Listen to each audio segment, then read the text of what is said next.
మీ target ఎవరు? మీకు target ఎవరు? నాకెవరు టార్గెట్ లేరు.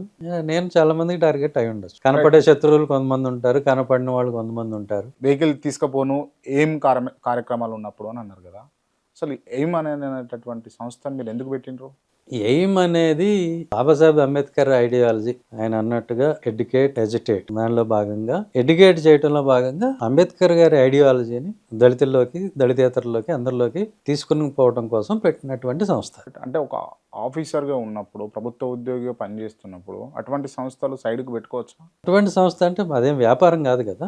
అంటే పెట్టుకోవచ్చా? నిబంధన ఏమన్నా ఉన్నదా? లేకపోతే ఓపెన్‌గా పెట్టుకోవచ్చా? చేయొచ్చు. ఎవరైనా ఇప్పుడు పెట్టుకోవచ్చా? కల్చరల్ యాక్టివిటీస్కి వాటికి రిలాక్సేషన్ ఉంది. ఇట్లాంటి ఐడియాలజీకి చాలామంది రిలీజియస్ ఆర్గనైజేషన్స్లో ఉంటారు. దేవాలయాల్లో, ట్రస్టుల్లో, లేకపోతే వాటిలో ఉంటారు. దానికి లేని అబ్జెక్షన్ దీనికేముంది? ఇది ఐడియాలజీ అనే కదా. అది రిలీజియన్ అనేది అదొక ఐడియాలజీ, అంబేద్కర్ గారు అనేది ఇదొక ఐడియా. దానికి లేని అబ్జెక్షన్ దీనికేముంది?